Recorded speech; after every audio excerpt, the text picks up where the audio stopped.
দর্শক, ইসমানী মির্জা পড়ছে মুক্তবাক অনুষ্ঠানে আপনাদের সবাইকে স্বাগত জানাচ্ছি। আপনাদের সাথে আছি আমি মনজুর আল মতিন। আজকে আমাদের অতিথি নিউ এজের সম্পাদক জনাব নুরুল কবির। স্বাগত আপনাকে আমাদের এই অনুষ্ঠানে। গত কদিনে অনেকগুলো ঘটনা ঘটে গেল এবং সেখান থেকে আসলে আলোচনার সূত্রপাত। তার একটি ঘটনার সাক্ষী আপনি নিজে। ডেইলি স্টারে সেদিন রাত্রে যখন হামলা হলো, আপনি সেখানে ছুটে যান সাংবাদিকদের রক্ষা করতে এবং সেখানে আপনাকেও হেনস্থা করা হয়। কি ঘটেছিল আসলে সেদিন রাতে? আমি তো ধন্যবাদ আপনাকে। পুরোটার সাক্ষী নই, মাঝপথ থেকে আমি সাক্ষী।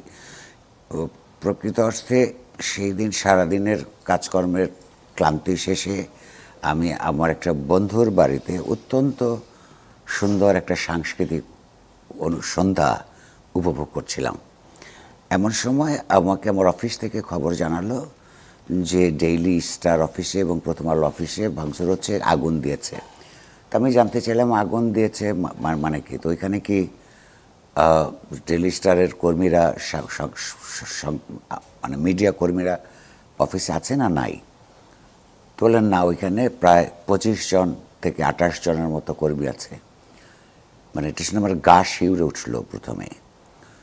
তো জানতে চাইলাম যে ওখানে কী হচ্ছে। তাহলে ওইখানে তখন পুরো বর্ণনাটা শুনলাম। ওখানে একদল উশৃঙ্খল লোক রাজনীতির নামে প্রথম আলো অফিস তছনছ করেছে, তার একটা অফিস। তারপরে ওইখানে গিয়ে স্টারে গিয়ে আগুন দিয়েছে। তো তখন আমার কি কর্তব্য স্থির করতে আমার কয়েক মিনিট লাগলো এবং আমি শুনলাম যে ফায়ার সার্ভিস ঢুকতে দিচ্ছে না, নিভাতে দিচ্ছে না আগুন, এবং একটা অসহায় অবস্থার মধ্যে পড়েছে। তো আমি ওই দুই পত্রিকার সম্পাদককে ফোন করেছি। ওনাদের অবস্থা খুব খারাপ। একজন অসুস্থ ছিলেন, আর একজন চারিদিকে চেষ্টা করছেন, সরকারের বিভিন্ন এলাকায় আলাপ করছেন কি করে এটা ওই অবস্থা থেকে মুক্তি পাওয়া যায়। তছনছ করে ফেলেছে সব। আমি তখন আমি গত 1.5 বছরও এতগুলো মন্ত্রীকে কোনোদিন ফোন করি নাই। কয়েক মিনিটে আমি যতগুলো মন্ত্রীকে আমি ফোন করেছি। তথ্যমন্ত্রী, স্বরাষ্ট্রমন্ত্রী,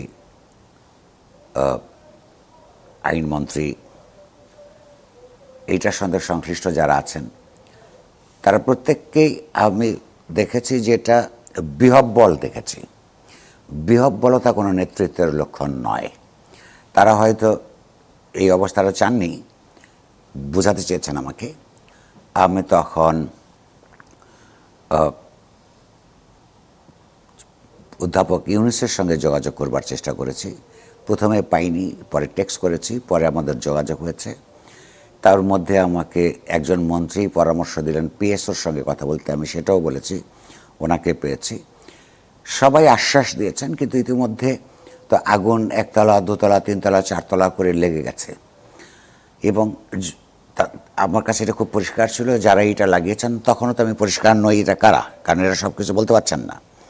পরিষ্কার নই এরা কারা, কিন্তু এটা খুব পরিষ্কার যে এটা তারা শুধু এই পত্রিকার অফিস দুটোকে ধ্বংস করতে চাইছে না, তাদেরকে ভিতরে রেখে আগুন চালিয়ে দেওয়া এবং দমকল বাহিনী না আসতে দেওয়ার অর্থ হইল তাদেরকে পুড়িয়ে মারতে চায়।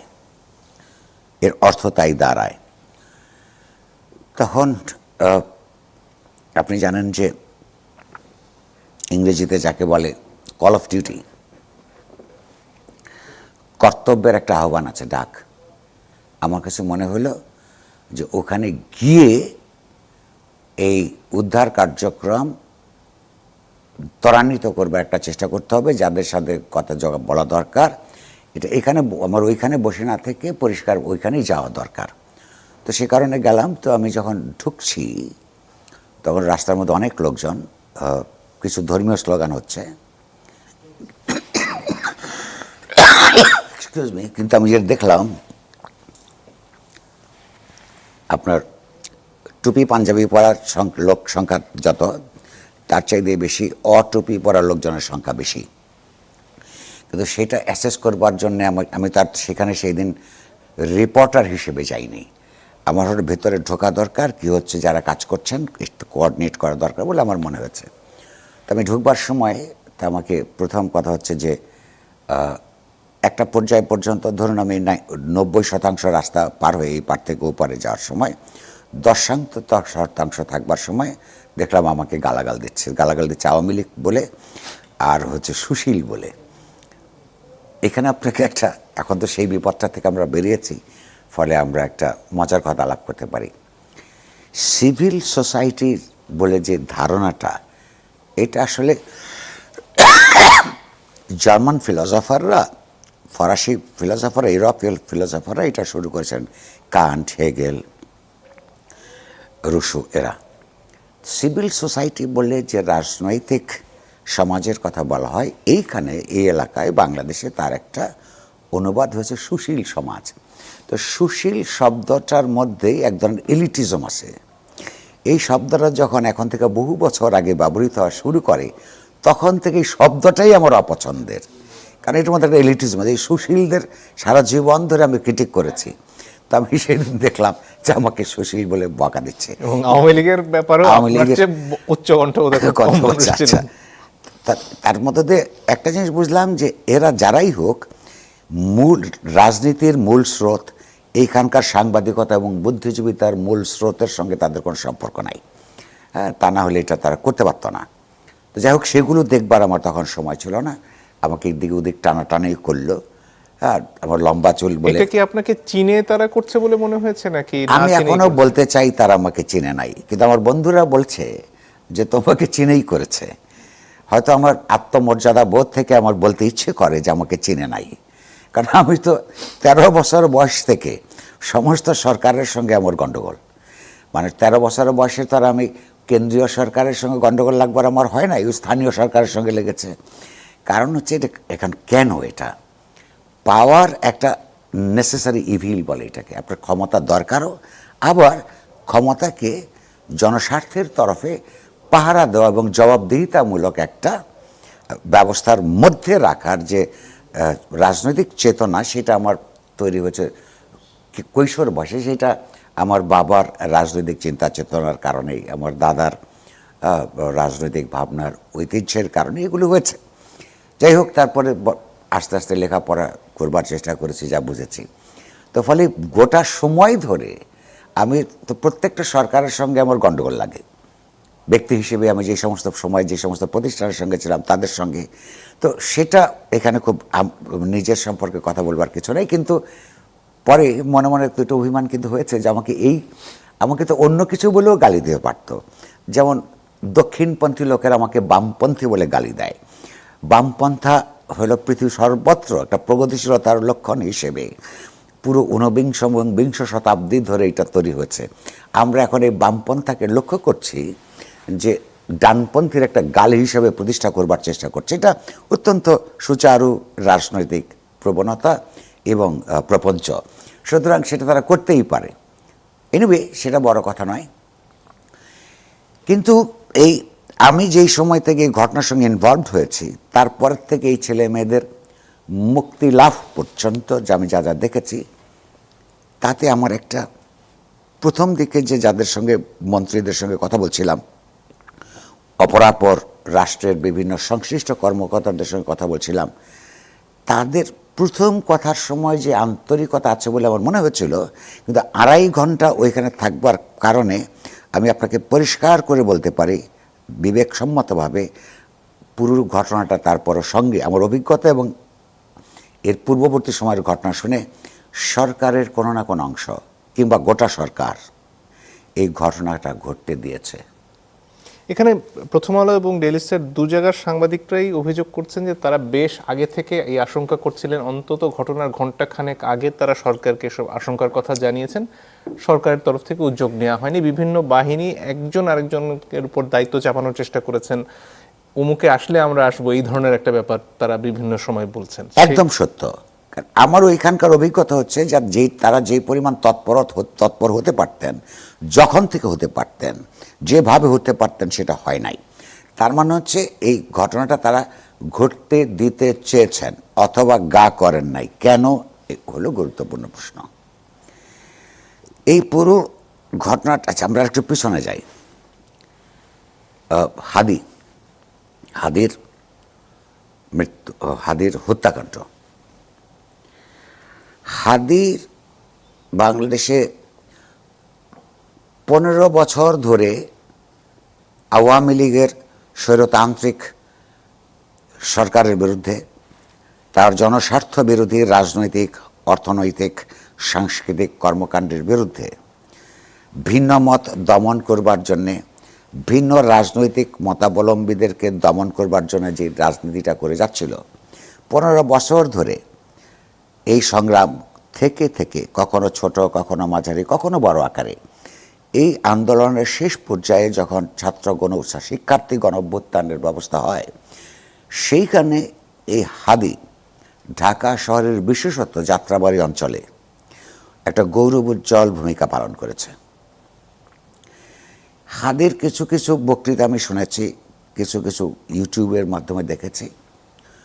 ওনার রাজনীতির সঙ্গে আমার একমত হবার কোনো কারণ নাই, কারণ ওনার রাজনীতি প্রধানত দক্ষিণপন্থী।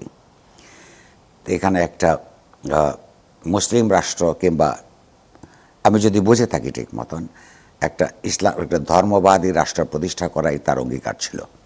কিন্তু তার সঙ্গে অপরাপর ধর্মান্ধ অথবা ধর্মাশ্রয়ী রাজনৈতিক দলগুলির মধ্যে পার্থক্য ছিল এই যে, এর আলাপ আচরণে, কথায়, বার্তায় তাকে আমার কখনো মুনাফেক মনে হয় নাই। উনি মনে করেছেন এই দেশের জন্য তার যে চিন্তা, এটা মঙ্গলের। তার দেশপ্রেমকে আমি এক মুহূর্তের জন্য প্রশ্ন করব না। পৃথিবীর যে কোনো চিন্তাশীল মানুষ, দুটো মানুষের মধ্যে একমত হওয়া সম্ভব নয়, কিন্তু 2, 4, 10টা মানুষ একই উদ্দেশ্যে ভিন্ন পন্থা অবলম্বন করে অভিন্ন লক্ষ্যে পৌঁছাতে চেষ্টা করতে পারে। বলে হাদি যে এই দেশটাকে ভালোবাসতেন এবং এই দেশের মঙ্গলের জন্য উনি জীবন পর্যন্ত যে বিসর্জন দিতে পারেন, উনি মৃত্যুর আগেই এটা বলেছেন। তার আচার আচরণের মধ্যে, কথাবার্তার মধ্যে আমি কোনো দ্বিচারিতার লক্ষণ দেখি নাই। এই লোকটাকে আমি সেই কারণে রেসপেক্ট করি, ভবিষ্যতেও করব। প্রশ্ন হচ্ছে তার বিশ্বাস কী ছিল, এবং তার মৃত্যুকে কেন্দ্র করে যারা এই তাণ্ডব সারা দেশে তৈরি করছে, তারা কারা এবং তারা কি চায়। আপনি লক্ষ্য করুন, এই প্রথম আলো ডেইলি স্টার আগেও আক্রান্ত হয়েছে। প্রথমবার আক্রমণের পরে হাদি প্রকাশ্যে বক্তৃতা করেছেন, যেগুলো এখন আপনি ইউটিউবে খুঁজে পাবেন, যে প্রথম আলো ডেইলি স্টার তার রাজনীতি করে। তোমাদের পছন্দ না হলে আরও 10টা প্রথম আলো তোমরা তোমাদের মতো করে তৈরি করো, ওইখানে সহিংসতা করছো কেন? এইটা হচ্ছে হাদির মেসেজ। কিন্তু হাদির রক্তের উপর দাঁড়িয়ে তারা কিন্তু ঠিক হাদি যা চেয়েছেন তার উল্টো কাজটা করেছে। এগেইন এই রক্তের উপর দাঁড়িয়ে আরেকটা গোষ্ঠী এখন কি করছে, উনি নিজেও মনে করেছিলেন বাংলাদেশে এই মুহূর্তে যেই রকম রাজনৈতিক শাসন ব্যবস্থা জারি আছে, অধ্যাপক ইউনূসের নেতৃত্বে যে মন্ত্রিসভা কাজ করছে, সেইটা যে যথেষ্ট নয়, তার জন্য একটা নির্বাচনিক একটা উৎক্রমণ প্রয়োজন, ট্রানজিশনটা দরকার, নির্বাচনটা অত্যন্ত জরুরি মনে করেছেন বলেই তিনি নিজেও নির্বাচনের প্রার্থী হয়েছেন। অথচ তার রক্তের উপর দাঁড়িয়ে জামাত ইসলামী এবং তার সহযোগী বুদ্ধিবৃত্তিক সমাজ হাদির নামে, হাদির এই চিন্তা চেতনার বিরুদ্ধে গিয়ে এক পত্র পত্রিকা অফিসগুলিতে সহিংসতা করছেন। বাংলাদেশের ইতিহাস এবং ঐতিহ্যের সঙ্গে সম্পর্কিত যত প্রগতিশীল চিন্তা চেতনা আছে, গণতন্ত্র পরায়ণ চিন্তা চেতনা আছে, এগুলোর যে বিকাশের ক্ষেত্রে যে সমস্ত প্রতিষ্ঠানগুলো কাজ করেছে তাদের উপর আক্রমণ করছে, এবং সবচেয়ে বড় কথা বলছে নির্বাচন তাদের প্রয়োজন নাই। জামাত ইসলাম এবং তাদের বন্ধুদের কেন নির্বাচন প্রয়োজন নেই এটা আমরা জানি। একই সঙ্গে জানি অধ্যাপক ইউনূসের সরকারের মধ্যে এখনো পর্যন্ত জোর করে ক্ষমতাকে, নির্বাচনকে পিছিয়ে দিয়ে ক্ষমতাকে প্রলম্বিত করে এই রাষ্ট্র ক্ষমতা উপভোগ করবার যে আনন্দ, এইটা পাবার জন্যে এই জামাত ইসলামী সহ যারা মনে করেন না যতই তারা উপর দিয়ে বলুক তারা ক্ষমতায় চলে যাবে, তার ঠিকই অ্যাসেসমেন্ট আছে তারা ক্ষমতায় যেতে পারবে না, ফলে তাদের প্রস্তুতির জন্য আরও সময় দরকার। কিন্তু এই ঘটনার ব্যাপারে তো প্রকাশ্যেই একরকম নিন্দাই জানালেন জামাতের আমির, তার অর্থ তাহলে কি? আমি আসছি সেই জায়গায়, অনেক গুরুত্বপূর্ণ একটা প্রশ্ন উত্থাপন করেছেন। তো প্রশ্নটা হচ্ছে যে হাদির চিন্তা চেতনার বিরুদ্ধে গিয়ে যারা এই মুহূর্তে নির্বাচন চান না, সরকারের ভিতরে যারা, এবং সরকারের বাইরে যারা, তারা হাদিকেই ব্যবহার করছেন। এটা একটা তৃতীয় শ্রেণীর মুনাফিকি। আর এই যে মাত্র বললেন ডেইলি স্টার এবং প্রথম আলোর উপর এই নৃশংস আক্রমণ এবং সাংবাদিকদেরকে পুড়িয়ে মেরে ফেলার যে পরিকল্পনা, সেইটাকে জামাত ইসলামী নিন্দা করেছে অফিশিয়ালি। কিন্তু একই সঙ্গে আমরা দেখেছি তাদেরই রাজনৈতিক দলের ছাত্র সংগঠনের 2 জন নেতা অন্তত কমপক্ষে কোন কোন কোন কোন বামপন্থীদেরকে, তারপরে ডেইলি স্টার, প্রথম আলোর মতো অপরাপর সংগঠনকে এবং এই ধরনের চিন্তা চেতনার যাদেরকে সব ধ্বংস করতে হবে বলে প্রকাশ্যে ঘোষণা দিয়েছেন। এই মুহূর্তে আপনি যখন পর্যন্ত আমাকে জিজ্ঞেস করছেন, তখন পর্যন্ত জামাত ইসলামী তাদের বিরুদ্ধে কোনো ব্যবস্থা গ্রহণ করে নাই। ফলে একদিক হইল, এটাকে বাংলা ভাষায় বলে সর্প হয়ে দংশন করা, ওঝা হয়ে ঝাড়া। অর্থাৎ আবারও আমি বারবার যেই জামাত ইসলামীকে মুনাফেক বলি, আরেকবার তারা সর্বশেষ পরশুদিন এই মুনাফিকই প্রমাণ করছে।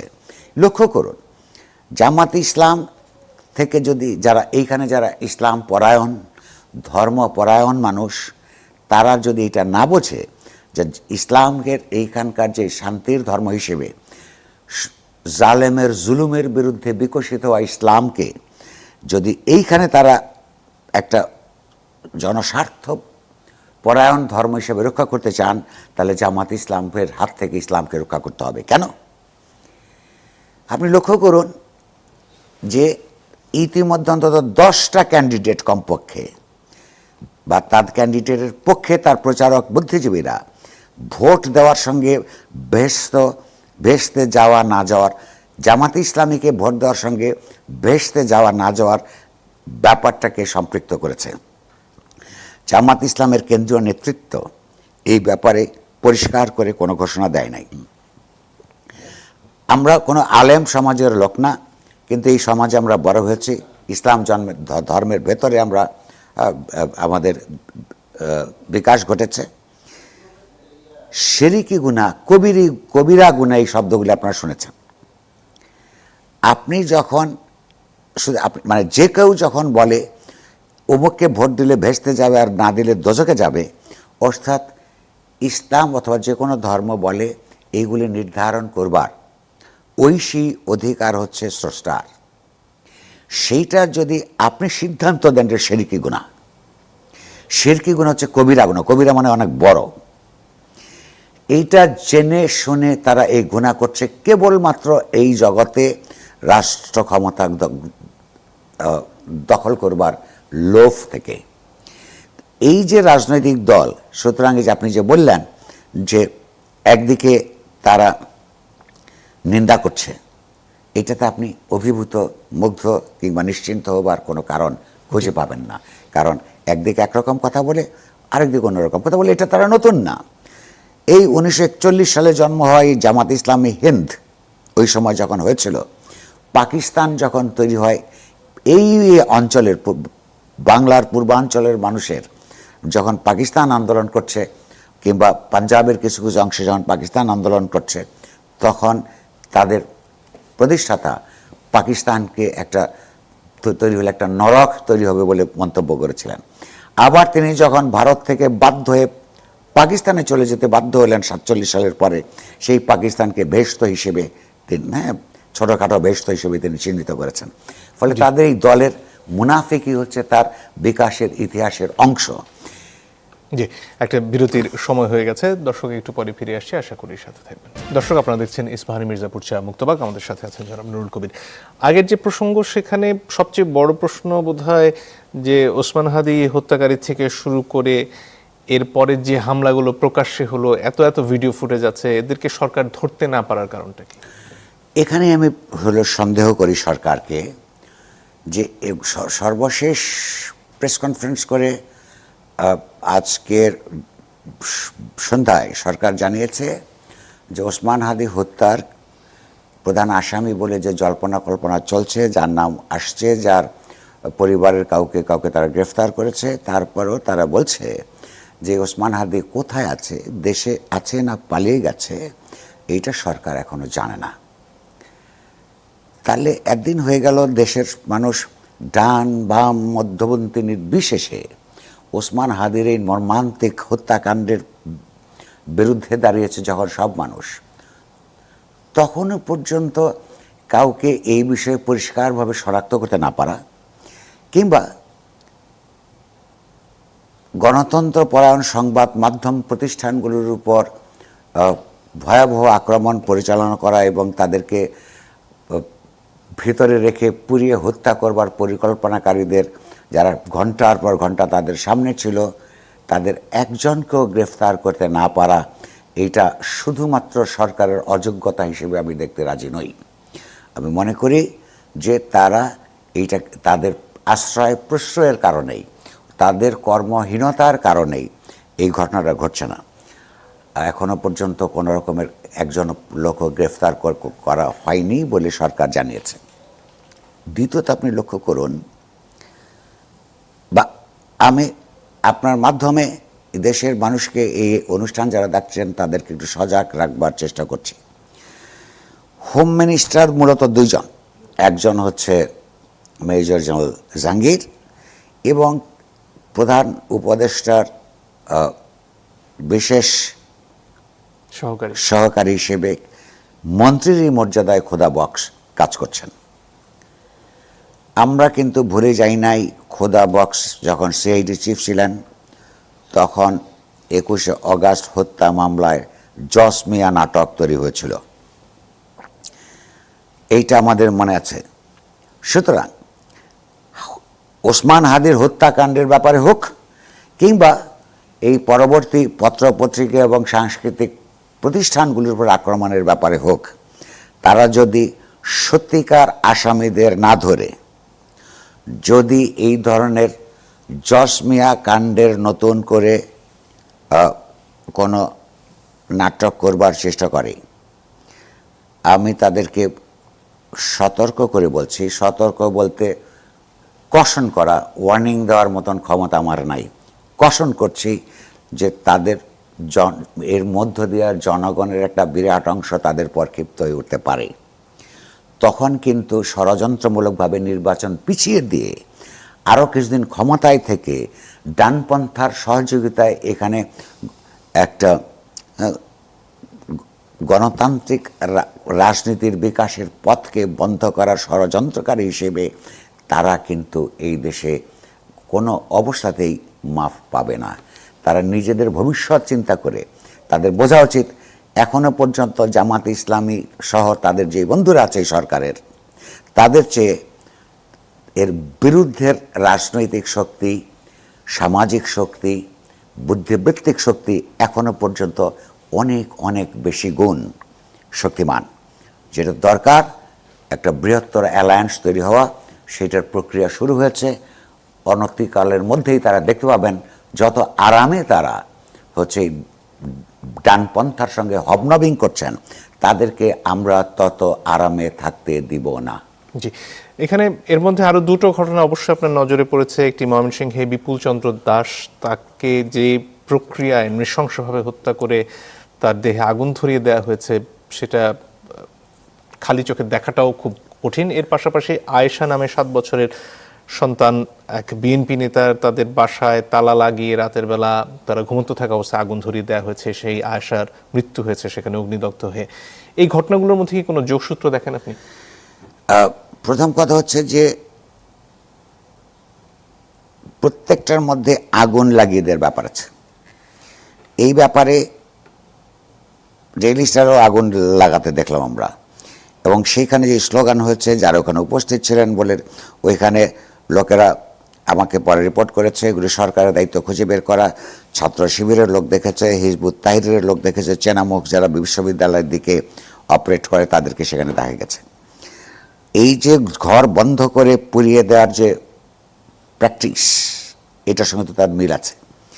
আর ধর্মকে ব্যবহার করে একদিকে যেমন তারা ভোট চাওয়ার দিকে চেষ্টা করছে, অন্যদিকে ওটা কারা এই স্লোগান দিল সেটা আমরা জানি না। আপনি চিন্তা করলে গা শিউরে ওঠে এদের যারাই করুক না করে কী পরিমাণ নৃশংস একটা মানুষকে ধর্ম অবমাননার অপবাদ বলছে এই কারণে যেইভাবে ধর্ম অবমাননা করে তার স্টেটাস দিয়েছে বলে দাবি করা হয়েছে। ওই পরিবার এতই গরিব যে তাদের কোনো অ্যান্ড্রয়েড ফোন, আইফোন তো দূরে থাক, তাদের কোনো ব্যবস্থা নাই। ওই ছেলেটি একটা বাটন ফোন চালাতো, সেইখান দিয়ে ওই রকম কিছু করবার কোনো ইন্টারনেট ব্যবহার করবার বা ইউটিউবে করবার কোনো ব্যবস্থা নাই। তাকে প্রথমে এতগুলি মানুষের সামনে তাকে পিটে হত্যা করা হলো। হত্যা করার পর নির্মম নৃশংসভাবে তাকে গাছের উপরে তুলে আগুন দিয়ে বীভৎসভাবে পুড়িয়ে দেওয়া হলো এবং সেখানে কোনো পুলিশের উপস্থিতি আমরা দেখলাম না। অর্থাৎ সরকারের যে আইন শৃঙ্খলা বাহিনী সময় মতো হস্তক্ষেপ করতে ব্যর্থ হয়েছে অথবা তারা করতে চায়নি, এইটার জবাব এই সরকারকে দিতে হবে। মনে রাখতে হবে আওয়ামী লীগের স্বৈরতান্ত্রিক সরকারকে বিদায় করবার জন্য এই দেশে অনেক মানুষকে, এমনকি সর্বশেষ জুন জুলাইয়ে 3 সপ্তাহের মধ্যে 1500 মানুষকে হত্যাকাণ্ডের শিকার হতে হচ্ছে, যার মধ্যে 130 জনের বেশি শিশু, 20,000 মানুষকে পঙ্গুত্ব বরণ করতে হয়েছে। তার মানে 6 থেকে 700 লোক সারা জীবনের জন্য আইসাইট হারিয়ে ফেলেছে, তার দৃষ্টি হারিয়েছে। একটা স্বৈরতান্ত্রিক দায়িত্বহীন সরকারকে সরাবার পর এখানে যে রাজনৈতিক গণতান্ত্রিক ব্যবস্থা তৈরি হবার কথা ছিল, তার বদলে এই অনির্দিষ্টকাল ধরে এই সরকার ক্ষমতায় থেকে তার চাইতো আরেকটা যে আপনার একটা দক্ষিণপন্থী ধর্মীয় ফ্যাসিবাদী রাজনৈতিক প্রবণতাকে সাহায্য করে চলেছে এই সরকার। সেইটার জন্য এই সরকারের পরিণতি ভয়াবহ হতে পারে এবং তারা যদি এখনও সাবধান না হয়, এখনও যদি একটা সুষ্ঠু নির্বাচনের মাধ্যমে ক্ষমতা হস্তান্তরের দিকে না এগিয়ে নিজের ক্ষমতা প্রলম্বিত করা এবং দক্ষিণপন্থীদের রাজনীতিকে সহযোগিতা করে, আবার আমি বলছি তাদের বিরুদ্ধে ভয়াবহ আন্দোলন সংগ্রাম শুরু হবে। এরা বুঝতে পারছে না তখন জামাত আর শিবির তাদেরকে রক্ষা করতে পারবে না। সরকারের মধ্যে যে আরেক সরকার আছে সেটার ইঙ্গিত আপনি করছিলেন, কিন্তু সব মিলিয়ে আসলে নির্বাচনের তফসিল ঘোষণা থেকে শুরু করে নির্বাচনের দিকে এগিয়ে চলার ব্যাপারে যে কাজগুলো করার দরকার, সেখানে কি কোনো খামতি দেখছেন আপনি সরকার? আমি আমার কিছুদিন আগ পর্যন্ত আমি বলতাম সরকারের ভেতরে সরকার আছে, কিন্তু গত কয়েকদিনের ঘটনার মধ্য দিয়ে আমার কাছে মনে হচ্ছে সরকারের ভেতরে সরকার নয়, পুরো সরকারটাই একটা দক্ষিণপন্থী রাজনীতির দখলে চলে গেছে। ফলে পুরো সরকারই দক্ষিণপন্থাকে ধর্মাশ্রয়ী রাজনীতিকে প্রশ্রয় দিতে বা এই প্রশ্রয় দেওয়ার মাধ্যমে নিজেদের ক্ষমতাকে প্রলম্বিত করার চেষ্টা করছে বলে আমার সন্দেহ তৈরি হচ্ছে। এই ধারণা পরিবর্তনের কারণ কি? এই ধারণা পরিবর্তনের কারণ হচ্ছে, আমি আগেই বলেছি, যেই হাদির মর্মান্তিক মৃত্যুকে কেন্দ্র করে নির্বাচন পেছানোর রাজনীতি চলছে, সেই হাদি নিজেই নির্বাচনে অংশগ্রহণ করবার জন্য কর্ম করছিলেন। অর্থাৎ হাদির ব্যাপারে সারা দেশের মানুষের যে ন্যায্য দুর্বলতা সহানুভূতি তৈরি হয়েছে, সেইটা ব্যবহার করছে হাদির চিন্তার বিরুদ্ধে। হাদির চিন্তা 2-3 রকমের। একটা হচ্ছে আলটিমেটলি কী ধরনের একটা রাষ্ট্র ব্যবস্থা তিনি চাইছিলেন, সেই রাষ্ট্র ব্যবস্থা নিঃসন্দেহে একটা ধর্মভিত্তিক রাষ্ট্র ব্যবস্থা চাইছিলেন, সেখানে আমাদের সঙ্গে তার দ্বিমত আছে। কিন্তু তিনি একই সঙ্গে নির্বাচনের পক্ষে ছিলেন, যেখানে উনি নির্বাচনে নিজেই ক্যাম্পেইন করছিলেন। একই সঙ্গে তিনি বলেছেন যে সংবাদ মাধ্যমগুলিকে ধ্বংস করা নয়, প্রয়োজনে তোমরা বিকল্পটা তৈরি করো। অথচ তারই মৃত্যুকে কেন্দ্র করে তারই নামে তারা এই অপকর্মগুলি করে নৈরাজ্য তৈরি করে আমরা দেখতে পাচ্ছি যে নির্বাচনী প্রক্রিয়াকে ব্যাহত করবার চেষ্টা করছে। এইখানে আরেকটা আমার সন্দেহ আছে, এই সন্দেহ দূর করবার দায়িত্ব সরকারের। আওয়ামী লীগ এবং জামাতের তাদের রাজনৈতিক কৌশল এবং লক্ষ্য মিলে যাচ্ছে। আওয়ামী লীগ নিঃসন্দেহে আগামী নির্বাচনকে ক্ষতিগ্রস্ত করতে চায় এবং তাকে ছাড়া হবে না এরকম কথাবার্তা তারা বলছে। একই সঙ্গে জামাতে ইসলামী এবং তার বুদ্ধিজীবীরা ইতিমধ্যে বলতে শুরু করেছে, আর জামাতে ইসলাম তলে তলে কাজ করছে নির্বাচনকে পিছিয়ে দিয়ে আরও সময় নেবার জন্যে। তাহলে আওয়ামী লীগ যা চায়, দুই ভিন্ন কারণে হলেও জামাতে ইসলাম এবং তার বুদ্ধিজীবীরা এবং কিছু মন্ত্রী এইটাই চাইছে। তাকে, এটা অত্যন্ত ছোট্ট সমাজ, কে কার সঙ্গে কখন দেখা করে, কি আলাপ আলোচনা করে, এটা হয়ে যায়। ইউনূস সাহেবের ব্যাপারে মানুষের এখনো পর্যন্ত অনেক মানুষের ধারণা আছে যে তার পলিটিক্যাল নাইভিটির কারণে হয়তো তিনি বুঝতে পারছেন না, কিন্তু আমরা কিন্তু কয়েক সপ্তাহ পরে এটার মানব না। আমরা তাতে বলছি তার ক্যাবিনেটের ভেতরে দক্ষিণপন্থায় ভরা, তার ক্যাবিনেটের ভেতরে জামাতের সঙ্গে লিয়াজো করে অপরাপর দক্ষিণপন্থার সঙ্গে লিয়াজো করে নির্বাচন পিছিয়ে দিয়ে ক্ষমতাকে প্রলম্বিত করবার চেষ্টার লোকের অভাব নাই। তিনি হয় এটা সূত্র হয় ইনভেস্টিগেশন করে নিজে জানুন, আর যদি উনি নিজে এই ইনভেস্টিগেশন না করেন আমরা বুঝতে হবে যে মূলত মুখে তিনি যে কথাই বলুন না কেন আসল তিনিও এইটার অংশীদার।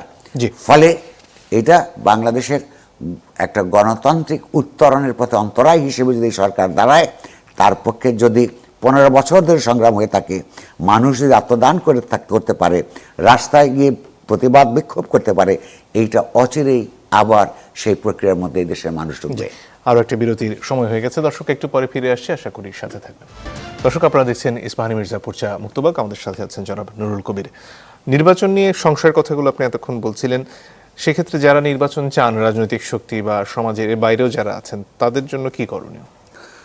খুব পরিষ্কার, কারণ জামাত ইসলামী এবং অন্যরা এবং সরকার যারা নির্বাচনটা ফেব্রুয়ারিতে ডেলিভার করতে চায় না, মুখে বলে, তারা সংগঠিত শক্তি, রাষ্ট্রীয় শক্তি, একই সঙ্গে রাজনৈতিকভাবে সংগঠিত শক্তি। তারা সারা দেশে সন্ত্রাসের রাজত্ব কায়েম করে নির্বাচন পরিস্থিতি বানচাল করবার চেষ্টা করছে, এটা আমরা দেখতে পাচ্ছি। ফলে যারা যে নির্বাচনটা চান এবং একটা গণতান্ত্রিক প্রক্রিয়ার মধ্যে নতুন করে একটা তর্ক বিতর্কের পর সুষ্ঠু তর্ক বিতর্কের মধ্য দিয়ে ভবিষ্যতে রাষ্ট্র গড়ে তোলবার পক্ষে যারা, তাদেরকে জনগণের সম্পৃক্তি সহ আমার ধারণা যে রাষ্ট্রায় তাদের শক্তি সামর্থ্য প্রদর্শন করবার দরকার পড়বে। অর্থাৎ এই সংখ্যাটাই যে বড়, অধিকাংশ মানুষ যে শান্তি শৃঙ্খলা চায়, একটা ট্রানজিশন চায়, আপনার গণতান্ত্রিক না বললেও এটা একটা নির্বাচনিক ট্রানজিশন যে চায়, এবং তারপরে যারা গণতন্ত্রের সঙ্গে এক এক গ্রুপের কাছে এক এক রকমের, সেটার জন্য নতুন লড়াই গড়ে উঠতে চায়, তার জন্য একটা নির্বাচিত সরকার দরকার। যাদের দরকার তাদেরকে একটা বৃহত্তর অ্যালায়েন্স করে তুলে তাদের রাজনৈতিক সামাজিক শক্তি প্রদর্শনের দরকার পড়বে। সেটা যদি তারা না করতে পারে, তাহলে এই যে অপশক্তিগুলো বাংলাদেশের গণতান্ত্রিক বিকাশের যে সম্ভাবনা, সেই সম্ভাবনাকে তৈরি হয়েছে, সেটাকে ক্ষতিগ্রস্ত করবে। কিন্তু এই মুখোমুখি শক্তি প্রদর্শনের যদি পরিস্থিতি তৈরি হয়, তাহলে কি আবারও একটা পুরোপুরি অরাজক পরিস্থিতি তৈরি হওয়ার সম্ভাবনা রয়েছে? এই মুহূর্তে খুব ভীষণ অরাজক পরিস্থিতি আছে। এই অরাজক পরিস্থিতি যারা তৈরি করছে, তাদেরকে যদি আপনি বৃহত্তর শক্তি সমাবেশের মধ্য দিয়ে তাদের সামনে দাঁড়াতে না পারেন, তাহলে এই সন্ত্রাসের রাজত্ব চলতে থাকবে। তবে একটা ঘটনা ঘটেছে, মধ্যবিত্তের একটা বিরাট অংশ খুব চিন্তাশীল নন, তাদের একটা বিরাট অংশ বিএনপি এবং আওয়ামী লীগের, অথবা আওয়ামী লীগ, বিএনপি, জাতীয় পার্টি ইত্যাদির যে পূর্ববর্তী তৎপরতা, এগুলি দেখে যারা মনে করছিল, একটা অংশ মনে করছিল যে তার আর জামাতেরও আপনার আপিলটা তাই ছিল যে আমাদেরকে একবার টেস্ট করো, তারা বুঝতে শুরু করেছে।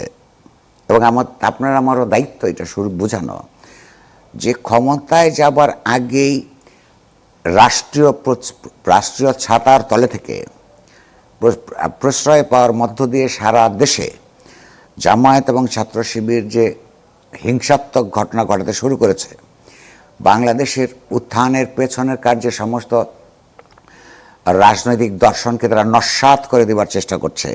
এদেরকে ক্ষমতায় নিলে তার রাজনৈতিক প্রতিপক্ষকে কিভাবে দমন করবার জন্যে মধ্যযুগীয় পথ অবলম্বন করবে, সেইটার একটা পরিষ্কার ধারণা ইতিমধ্যে তারা দিয়ে দিয়েছে। স্বভাবের কারণে, তাদের অন্তর্গত কিংবা সহজাত স্বভাবের কারণে আগামী নির্বাচনের আগ পর্যন্ত জামায়াতের এই মধ্যযুগীয় সহিংসতা এবং ধর্মীয় মুনাফিকি দুইটাই তারা আরও বেশি করে দেখাতে থাকবে। এইটা যেমন মানুষের কাছে এক্সপোজ করা দরকার, আর তাদের যে নির্বাচন পিছিয়ে দিবার যে চক্রান্ত, তার জন্য নির্বাচনের পক্ষের শক্তিগুলিকে সমবেত শক্তি প্রদর্শন করা ছাড়া রাজনৈতিকভাবে তাদেরকে বিরত করা কঠিন হবে। তারেক রহমান তো 25 তারিখে দেশে আসছেন, তাতে কি রাজনীতির মাঠের গুণগত কোনো পরিবর্তন হতে চলেছে? সেটা আমি জানি না। তারেক রহমান সাহেবের আমি মনে করি আরও অনেক আগেই আসা উচিত ছিল। এখন আপনার আমার কথায় তিনি আসবেন না, তিনি একটা রাজনৈতিক দলের প্রধান, সুতরাং তার কোন হিসেব সেটা আমরা জানি না। তবে তারেক রহমান সাহেব যদি এখানে থাকেন, তার দলের ভেতরে একটা জিনিস লক্ষ্য করুন, আওয়ামী লীগের দরজা কিন্তু জামাত ইসলামের জন্যে সচেতনভাবে খোলা ছিল না। তারপরে এখন বোঝা যাচ্ছে তার পার্টির ভেতরে কত জামাত শিবির ছিল। বিএনপির তো দরজা তার সুবিধাবাদী একটা তথাকথিত কৌশলগত ঐক্যের কারণে বিএনপির সঙ্গে জামাতের যে দীর্ঘদিনের সম্পর্ক, জামায়াতের ভিতরে বিএনপির ভিতরে জামায়াতের কত লোক আছে সেটা কিন্তু এখনও নির্ণীত হয় নাই। তারেক রহমানের প্রধান কাজ হবে যে তার দল কৌশলগত ঐক্যের নামে এই জামায়াতের মতো একটা মধ্যযুগীয় ভাবাদর্শপন্থী রাজনীতির সঙ্গে যে আপোষ করেছে সেটার জন্য মানুষের কাছে দুঃখ প্রকাশ করা এবং খুঁজে খুঁজে বের করা যে তার রাজনৈতিক দলকে মধ্যপন্থায় থেকে সামনে এগিয়ে দেওয়ার জন্যে কোন কোন জামাতপন্থী বিএনপির লোকেরা দলটাকে পেছন থেকে টেনে ধরে, সেইটা উনি গ্রাউন্ডে থাকলে দূরের থেকে সবসময় সব কিছু বোঝা যায় না, সেটা তার দলের উপকার হতে পারে। তার দলের যদি সেই উপকার হয় তাহলে এখানে মধ্যবর্তী রাজনীতির জন্য স্বাভাবিকভাবে একটা উপকার তাদের হবে। এর বাইরে এই মুহূর্তে ভারতের সাথে নতুন করে টানাপোড়েন চলছে এবং বাংলাদেশ হাইকমিশনের বাইরেও বিক্ষোভ চলছে। ভারত যদিও বলছে এমন কিছুই ঘটছে না, সেই ক্ষেত্রে আসলে বাংলাদেশের কি নির্বাচনের আগে কিছু করণীয় আছে? বাংলাদেশের সঙ্গে ভারতের সুসম্পর্কের ব্যাপারে বাংলাদেশের তেমন কিছু করার নাই, এটা ভারতের উপলব্ধি হওয়া দরকার। 1971 সালে বাংলাদেশের স্বাধীনতা যুদ্ধের সময় ভারত তারই সুবিধার কারণে, অর্থাৎ আমরা যখন পাকিস্তান থেকে ছুটতে চেয়েছি, ভারত পাকিস্তানের তখন তৎকালীন প্রধান শত্রু পাকিস্তানকে ভাঙতে চেয়েছে। তার ইচ্ছাও পূরণ হয়েছে, বাংলাদেশের স্বাধীন রাষ্ট্র হিসেবে উত্থানের ইচ্ছাও পূরণ হয়েছে। সেইখান থেকে যদি ভারতের তৎকালীন এলিট রাজনৈতিক ক্লাস যদি বুঝতো যে এইভাবে সৃষ্ট বাংলাদেশের সঙ্গে একটা সুন্দর সম্পর্ক গড়ে তুলে একটা পারস্পরিক শ্রদ্ধার ভিত্তিতে বন্ধুত্বপূর্ণ সম্পর্ক গড়ে ওঠে, দুই দেশের জন্য ভালো হতো, কিন্তু ভারত সেটা করে নাই। ভারত বাংলাদেশের বিরুদ্ধে যাবতীয় অপকর্ম, ভারতের বাংলাদেশের উপর আধিপত্য, রাজনৈতিক, অর্থনৈতিক, সাংস্কৃতিক আধিপত্য তৈরি করার জন্যে আওয়ামী লীগ যখন 15 বছর ধরে অনির্বাচিত অবস্থায় থেকেছে তখনও তাকে সাহায্য করেছে। ফলে বাংলাদেশের মানুষ ভারতের উপর ন্যায্য কারণে ক্ষিপ্ত হয়ে আছে। এই অবস্থায় এখনো পর্যন্ত খুনিরা ভারতে গিয়ে আশ্রয় নেয় এবং তারা দেয়। এখনো পর্যন্ত আওয়ামী লীগ নেতারা ওইখান থেকে বাংলাদেশে সাবোটাজ করে, তাদেরকে সরকার ফেরত চাইলেও দেয় না। এখানে বাংলাদেশের চাইতে সম্পর্ক ভালো করতে চাইলে ভারতের কর্তব্য অনেক বেশি। ভারত যত তাড়াতাড়ি বুঝবে, দুই দেশের জন্য তত মঙ্গল। জি, অনেক অনেক ধন্যবাদ আজকে আমাদেরকে সময় দেওয়ার জন্য। দর্শক আপনাদেরকে ধন্যবাদ, বিদায় নিচ্ছি আজকের মতো।